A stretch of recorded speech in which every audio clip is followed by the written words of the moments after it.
with Jamie Gruber at Collectibles Etc, and we are talking about Superman, and specifically Superman as a potential path to transcendence, or Superman as religious iconography. Am I speaking your language yet, Jamie? Yeah. Do those descriptions make sense? Yeah, for sure. You're right in my wheelhouse there. Yeah, for sure. Awesome. Jamie is a writer of comic books and prose. I don't know if he'll accept this description, but I would also call him a scholar and a historian. Those feel accurate to sure. me. Yeah.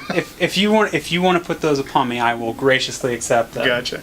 So when I scheduled this interview to talk about Superman, what I didn't know and what has blown my mind all morning is that today, unbeknownst to me, is actually Miracle Monday, which is kind of a fictional / real-world Superman holiday. Yeah. So it's almost as if I had scheduled an interview with somebody about Jesus and had done it inadvertently on Christmas Day or Easter. Exactly. So tell people about Miracle Monday. What is it? Where did it come from? Miracle Monday first appears in a novel of the same name by Elliot S. Maggin, who was one of the most prolific Superman writers of the 70s. But the basic premise of the book is that a time-traveling journalism student from the future named Kristen Wells comes back to 1981 when the book came out to discover the origins of Miracle Monday, which is a ubiquitous holiday in the future. And what ends up happening is she discovers that a demon whose name is C.W. Saturn, he was going to try to basically destroy people and destroy Superman. And long story short, Superman defeats him, and in defeating him, he's granted a wish, and he wishes for all the bad that has been done to be undone. And what ends up happening is everyone forgets the events of the day, but the third Monday in May, every year, people have an unexplainable sense of ease and happiness that they can't explain. It only appears a couple times in the comics, most notably in Superman 400. There's a story called The Living Legend of Superman, and you actually see a family. So I used to have that book. Yeah, you have celebrating. Celebrating Miracle Monday, and Superman, due to some time travel shenanigans, actually ends up showing up at their house. And so I realized about myself, the reason I wanted this to be a topic on a video series that's about transcendence and religion is that I had two religions growing up. My parents gave me Christianity, and for myself, I picked Superman. And Superman really was kind of a religious experience for me because he was this larger-than-life mythic figure. He taught me morality and how to treat people. He was in my thoughts a lot. Would you say your experience with Superman has been religious on some level? Oh, for sure. Actually, I had someone...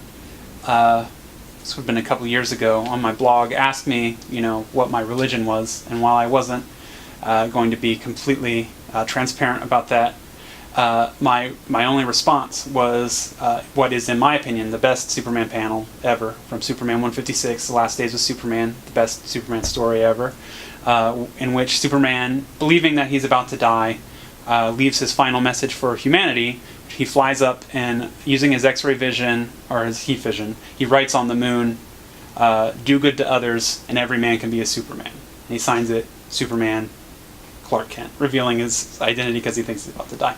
And so, that was my answer to them. Like, what's my religion? Do good to others, every man can be a Superman. There are at least two comic creators who were responsible for writing Superman adventures who claim to have had real-life experiences with Superman. Sure. The first is Alvin Schwartz, who was a Golden Age writer, and he claims to have manifested Superman. He has a book called The Unlikely Prophet, which I'm rereading right now, where I think, it's been so long since I finished it the first time, I think he claimed to manifest Superman in order to save something happening on a Ferris wheel, maybe.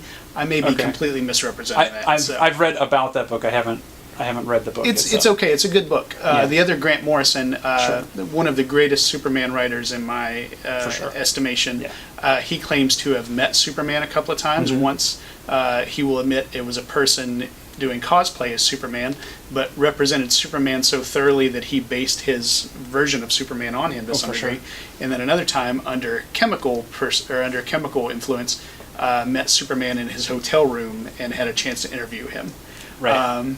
What do you think? Can we as humans, can we manifest Superman physically, or can we take on his spirit? Is that the best we can do? Where do you land on that stuff? Well, it's especially with Grant Morrison, it can be difficult to tell how literal he's being when he talks about that kind of stuff, and I tend to agree with him. You know, if he says when he says things like superheroes are real, or read this comic and superheroes will become real, or Superman is real, or Santa Claus is real, I would echo all of those statements, right? I would say Superman is real, Santa Claus is real.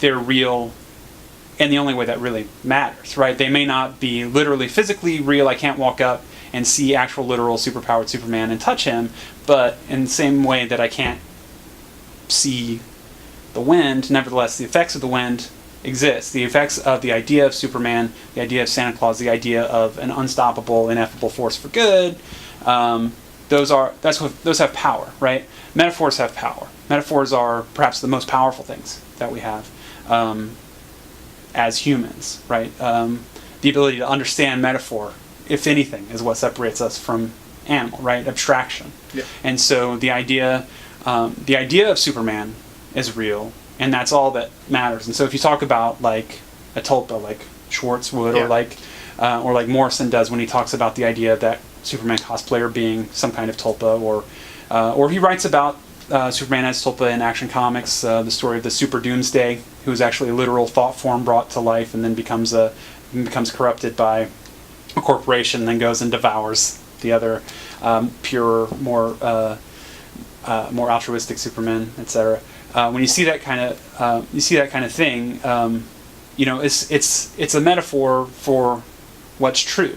You know, if enough people believe in a thing and give weight and power to that thing, there's no difference between it being literally real and only metaphorically real. And so if you have one thing that you get to use your heat vision to put on the moon about Superman, what is it? I got a copy from Superman. It's the best one. It's the best. He already said the best thing. You know, you can't improve on that. It's the best. Be good to each other. Yeah. And you can be Superman. Exactly. In parentheses, Jamie Gruber. Yeah, that's right. That's right. Just put my name on the moon. Why not? Anything else you want to say? Nah, man, I think I'm good. Thanks, man. I really appreciate it. Yeah, me too. Appreciate it. Happy Miracle Monday. Happy Miracle Monday.